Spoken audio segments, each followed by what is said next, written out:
नमस्कार दोस्तों, स्वागत है आपका हमारे YouTube channel Osborne health care पर। बहुत से लोग मुझसे सवाल पूछते हैं कि ये थायराइड हार्मोन का लेवल मेरा 5 है, दवा लें कि ना लें, या फिर मेरी वाइफ क्या थायराइड TSH हार्मोन 5.6 आया है और वो प्रेग्नेंट हैं, तो इस कंडीशन में हमें क्या करना चाहिए। या कुछ लोगों का सवाल होता है कि हम मेरी थायराइड की गोली चल रही है, मैंने कल नहीं खाया, आज मैं क्या करूं। इन सारे सवालों के जवाब आज हम इस वीडियो में जानेंगे। हम देखेंगे थायराइड ग्लैंड क्या होता है, थायराइड हार्मोन क्या होते हैं, इनके फंक्शंस क्या हैं, थायराइड फंक्शन टेस्ट क्या होता है, इसकी कमी से क्या होता है, इनकी अधिकता से क्या लक्षण आते हैं, और थायराइड का इम्पोर्टेंस प्रेगनेंसी में क्या है। इन सारे सवालों का जवाब आज हम इस वीडियो में देखेंगे। वीडियो में आगे बढ़ने से पहले आप सभी से निवेदन है कि हमारे चैनल को सब्सक्राइब करें। तो सबसे पहले हम बात करते हैं थायराइड ग्लैंड क्या होता है। देखिए, थायराइड ग्लैंड एक एंडोक्राइन ग्लैंड है जो हमारे गर्दन में यहाँ एडम्स एप्पल के पास में होती है। यह ग्लैंड का काम होता है थायराइड हार्मोन को बनाना। थायराइड हार्मोन जो होता है यह T4 थायरोक्सिन जो होता है मेनली थायराइड ग्लैंड बनाता है। यह ब्लड में जाता है, ब्लड में प्रोटीन के थ्रू बाइंड होकर के ये हमारे लीवर में जाता है। वहाँ पे T3 हार्मोन मतलब ट्राइडो थ्रायोनिन T3 हार्मोन बनाता है। यह T3 हार्मोन हमारे शरीर के अलग अलग हिस्सों में जाकर काम करता है।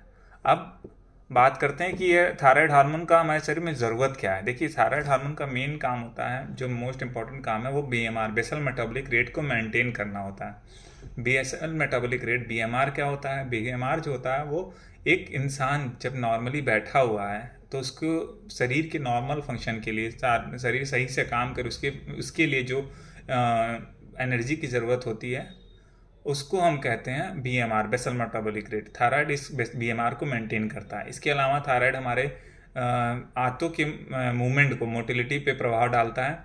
इसके बाद हमारे हार्ट पे असर करता है, दिमाग पे असर पे के सही फंक्शनिंग के लिए थायराइड हार्मोन की ज़रूरत होती है।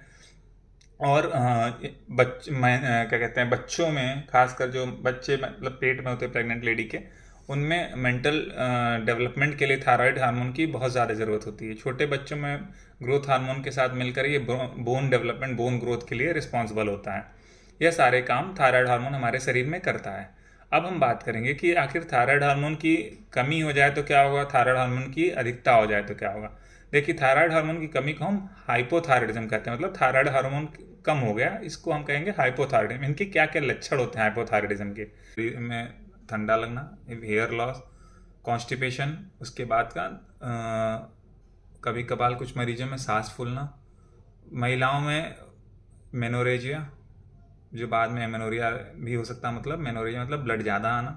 उसके बाद अगर हम बात करें तो हार्ट रेट कम होना, शरीर कोर्स स्किन होना, मतलब सूखी सूखी स्किन होनी, ये सारे लक्षण हाइपोथायराइडिज्म मतलब थायराइड हार्मोन की कमी से होते हैं। इसके बाद हम बात करते हैं कि हाइपरथायराइडिज्म क्या होता है। देखिए, हाइपरथायराइडिज्म में जो मेन फंक्शन होते हैं वो होता है इरिटेबिलिटी, एंग्जाइटी, दिल की धड़कन तेज हो जाना, उसके बाद डायरिया मतलब लूज मोशन होना, और फीमेल्स में ओलिगोमेनोरिया मेंसेस के कम आना, फीमेल्स में लॉस ऑफ लिबिडो होना, उसके बाद हेयर लॉस, इसमें भी हो सकता है वीकनेस, थकावट होना। ये सारे लक्षण हाइपरथायराइडिज्म के होते हैं। अब हम बात करते हैं कि थायराइड फंक्शन टेस्ट क्या होता है। देखिए, थायराइड फंक्शन टेस्ट जानने से पहले मैं आपको बता दूं कि जो हमारा थायराइड हार्मोन होता है ये हमारे ब्लड में प्रोटीन से बाउंड होता है और अपने फंक्शनिंग करता है।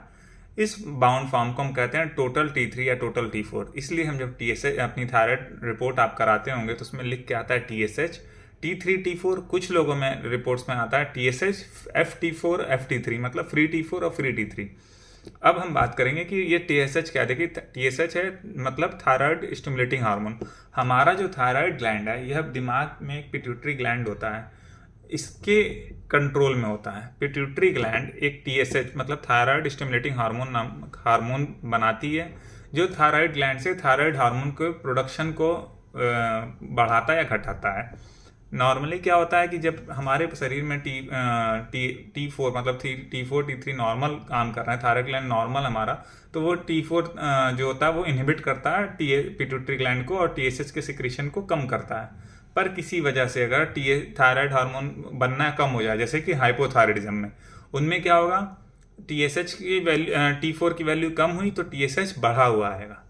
इसी तरह से हम बात करें कि हाइपरथायरॉयडिज्म में क्या होगा, कि हाइपरथायरॉयडिज्म में उसका उल्टा होगा कि हमारा थायराइड ग्लैंड ज़्यादा काम कर रहा है, T4 ज़्यादा बना रहा है, T4 ज़्यादा बना रहा है तो TSH कम होगा। इसीलिए जब हम अपनी रिपोर्ट्स कराते हैं तो आप देखते होंगे कुछ लोगों में T4 T3 कम होता है और TSH बढ़ा होता है। इनको हम कहते हैं हाइपोथायरॉयडिज्म।